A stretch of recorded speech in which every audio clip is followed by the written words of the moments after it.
Hello student, good afternoon. मैं आसमा Malik BCom first year के सारे स्टूडेंट्स का आज की क्लास में स्वागत करती हूँ। बीकॉम फर्स्ट ईयर में आज हम पढ़ेंगे बिजनेस मैथ, जिसको हम हिंदी में व्यवसाय गणित कहते हैं। आपके सामने जो ये बुक है ये बिजनेस मैथ की है। फर्स्टली मैं आपको ये बता दूँ कि बीकॉम फर्स्ट ईयर में सब्जेक्ट्स कितने हैं, क्योंकि मोस्टली स्टूडेंट्स को ये पता ही नहीं है कि उनके सब्जेक्ट्स क्या क्या हैं। तो पहले आप ये नोट डाउन कर लीजिएगा कि आपके सब्जेक्ट्स कौन कौन से हैं।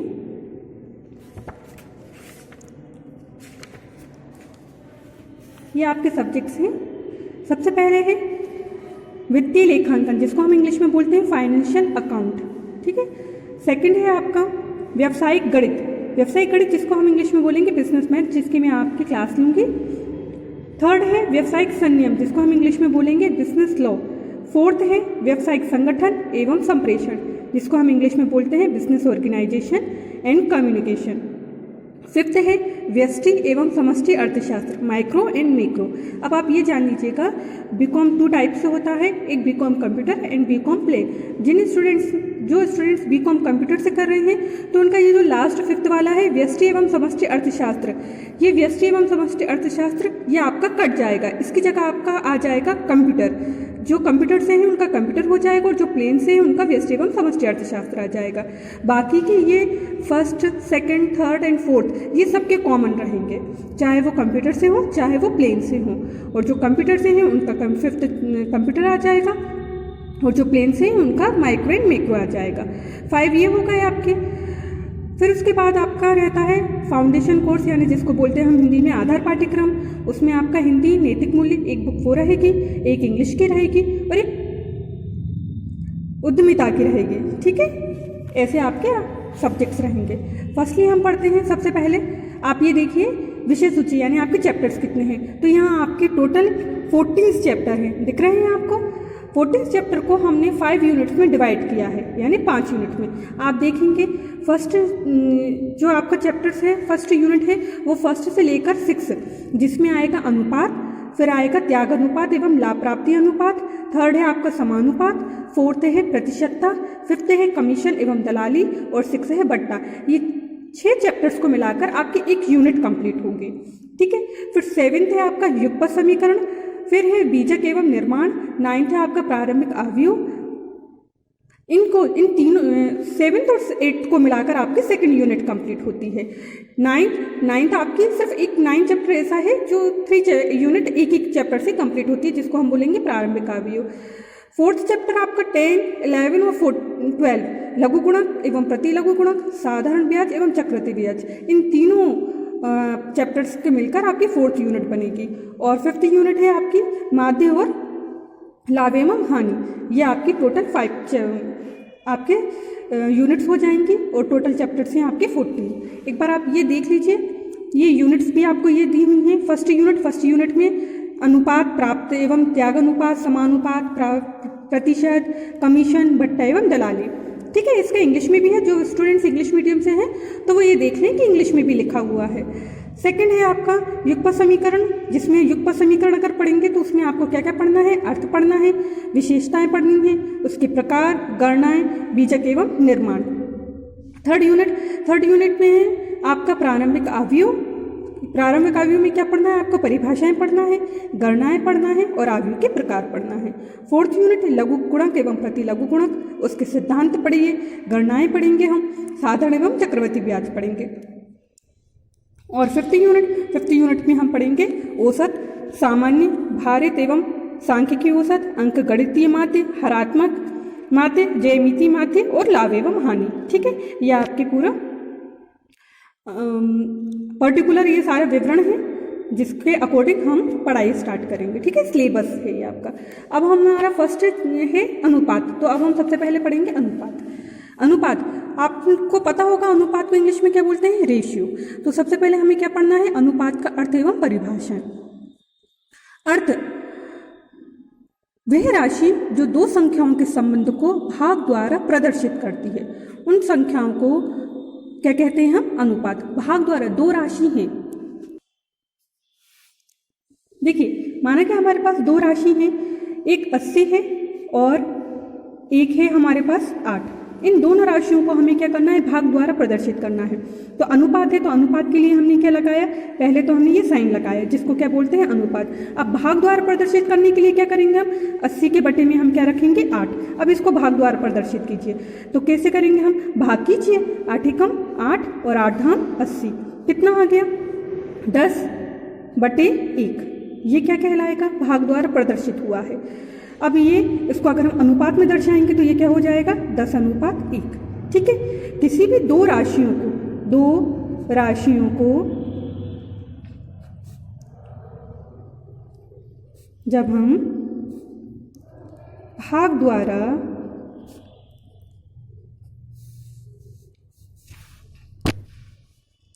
प्रदर्शित करते हैं उसे क्या कहते हैं, अनुपात कहते हैं। ठीक है, जब दो राशियों को हम भाग द्वारा प्रदर्शित करते हैं उसे हम अनुपात कहते हैं। यहाँ 80 और 8 का अनुपात, तो 80 बटे 8 तो वो क्या हो जाएगा, 10 बटे 1। ये क्या कहलाएगा, भाग द्वारा प्रदर्शित किया है वो कहलाएगा उसका अनुपात। अब हम अनुपात की परिभाषाएं पढ़ते हैं। अनुपात एक ही जाति की दो राशियों के बीच ऐसे संबंध को अनुपात कहते हैं जिससे ये बोध हो कि उनमें से एक दूसरे के कितने गुना है। देखिए अनुपात की परिभाषा, एक ही जाति की दो राशियों के बीच ऐसे संबंध को अनुपात कहते हैं। एक ही जाति से आशय, एक जाति से आशय ये है कि अगर एक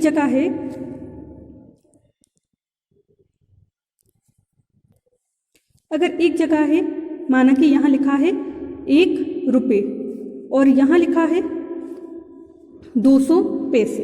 अब ये देखिए, ये रुपए है और ये पैसे है, तो ये रुपए और पैसे ये क्या होगा, अलग जाति। हमें क्या होना चाहिए, यहाँ रुपए है तो यहाँ भी क्या होना चाहिए, रुपए में होना चाहिए, या यहाँ पैसे है तो यहाँ भी पैसे में होना चाहिए। एक जाति से आशय है कि ये कैसे होने चाहिए, बिल्कुल इक्वल होना चाहिए इनकी। ये अगर ये पैसे हैं तो ये भी पैसे, और ये रुपए है तो ये भी रुपए। तो हम इसको कैसे करेंगे, एक जाति में कैसे करेंगे, हमें पता होना चाहिए कि 1 रुपये बराबर कितना होता है, 100 पैसे। 1 रुपये में कितने पैसे होते हैं, 100 पैसे। तो ये 1 रुपया है तो ये किस में चेंज हो जाएगा, 100 पैसे, और इधर भी क्या है, 200 पैसे। अब हो गई एक जाति के। अब इनको हम अनुपात में लिखेंगे तो क्या हो जाएगा, 100 अनुपात 200। और फिर अनुपात को हम किस में प्रदर्शित करते हैं, भाग द्वारा। भाग द्वारा प्रदर्शित करने के लिए 2 0 से 2 0 कट गए तो क्या बचा, 1/2, यानी ये क्या हो जाएगा, 1 अनुपात 2।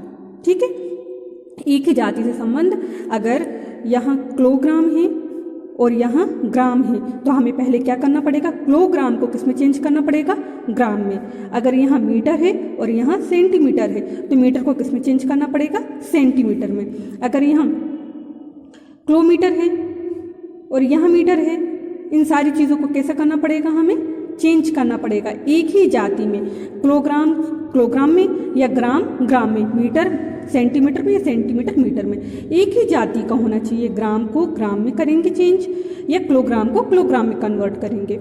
ये सारी चीज़ें क्या कहलाती हैं, एक ही जाति। एक ही जाति की दो राशियों के बीच एक ऐसे संबंध को अनुपात कहते हैं। अनुपात कहते हैं जिससे ये बोध होता है कि उनमें से एक दूसरे की कितनी गुना है या कौन सा भाग है। अब जैसे कि मान लो एक कक्षा में कितने हैं, 4 लड़के हैं और 36 लड़कियां हैं। तब हम उनको कैसे करेंगे, 36 का भाग किससे करेंगे, 4 से, या उसको कैसे लिखेंगे, 36 भाग 4 है तो 36 के बटे में क्या लिखेंगे हम, 4, और इसका हम डिवाइड करेंगे तो क्या हो जाएगा, 4 9 36, या 4 नाम 36। इसका अर्थ कितना आंसर आया, 9 का अर्थ लड़कों की संख्या लड़कियों की संख्या की कितनी गुना है, 9 गुना, क्योंकि लड़के कितने हैं 36 और लड़कियां हैं 4, तो ऑब्वियसली लड़के का अनुपात क्या होगा, ज़्यादा होगा, और कितना ज़्यादा है, 9 गुना। इसी प्रकार अभी हमने क्या किया, 4 भाग 36 किया। अब ये तो क्या हो गया, इससे हमें मालूम पड़ गया कि ये कितना गुना है। अब हमें यहाँ भी बताना है क्योंकि यहाँ लिखा है कितनी गुना और कौन सा भाग। तो हमने गुना तो बता दिया, ये कितना गुना है, 9 गुना। अब हमें ये भी बताना है कि ये कौन सा भाग है। तो इसी प्रकार अब हम क्या करेंगे, 36/4 की जगह अब हम लिखेंगे 4/36। इसको कैसे कर देंगे हम, 4/36 यानी 4/36। 4/36 को कैसे करेंगे, 4 एकम 4, 4 नाम 36। तो इसका क्या हो गया, 1/9। 1/9 का अर्थ क्या होगा, लड़कियों की संख्या लड़कों की संख्या का कौन सा भाग है, 9वां भाग है। कौन सा है, 9वां। तो हमने क्या पढ़ लिया, सबसे पहले हमने पढ़ा अर्थ और फिर हमने क्या पढ़ा, इनकी परिभाषा। ठीक है, अनुपात में सिर्फ हमें ये 2 चीज़ें ज़्यादा अच्छे से जान लेना चाहिए कि अर्थ क्या होता है और उसकी परिभाषाएं क्या होती हैं। अब हम इनके क्वेश्चन सोल्व करते हैं। जैसे कि एक उदाहरण दिया हुआ है, इस उदाहरण को हम समझते हैं। उदाहरण 1, यदि 1 किलोग्राम सेब का मूल्य कितना है, 8 रुपये, तथा 1 किलोग्राम संतरे का मूल्य कितना है, 5 रुपये, तो सेब तथा संतरे की मूल्य का अनुपात ज्ञात करो। अब यहाँ पहले हम ये देख लें कि ये दोनों, यहाँ रुपये है तो यहाँ भी क्या होना चाहिए, रुपये। अगर यहाँ रुपये होता और यहाँ पैसे होता तो पहले हम क्या करते, रुपये को पैसे में कन्वर्ट करते या पैसे को रुपये में कन्वर्ट करते। अब यहाँ कन्वर्ट की कोई ज़रूरत नहीं है क्योंकि दोनों क्या हैं, एक ही, इक्वल हैं, रुपये और रुपये। सेब के मूल्य और संतरे के मूल्य का क्या ज्ञात करना है हमें, अनुपात। तो हम सॉल्यूशन करेंगे सेब के मूल्य का और संतरे के मूल्य का अनुपात। तो सबसे पहले हमें क्या पूछा है, सेब का मूल्य, तो हम यहाँ लिखेंगे सेब का मूल्य।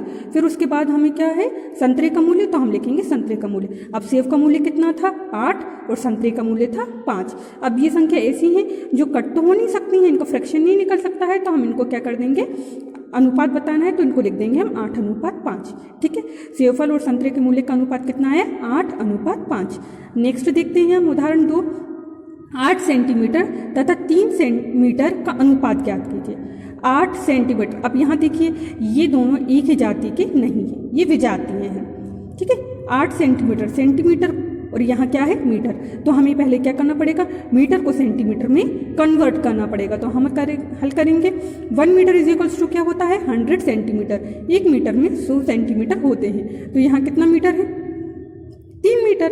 3 मीटर को क्या करेंगे हम, सेंटीमीटर में चेंज करेंगे।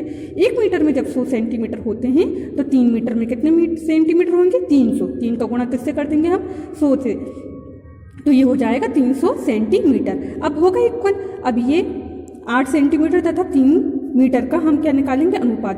तो 8 सेंटीमीटर, 8 सेंटीमीटर है, 3 मीटर था तो 3 मीटर को हमने क्या कर दिया, 3 का गुणा 100 से कर दिया। तो ये कितना हो जाएगा, 300। 8/300, 8/300। अब हम इसको क्या करेंगे, सोल्व करेंगे। सोल्व करेंगे तो किसी भी टेबल को ले लो जिससे ये सोल्व हो सके। हम बड़ी टेबल से करने की कोशिश करेंगे। 4 से 4 दूनी 8 और नीचे करेंगे तो 4 का पहाड़ा हम पढ़ेंगे कि किससे ज़्यादा ना हो, 30 से ज़्यादा ना हो। तो 4 का पहाड़ा पढ़िए।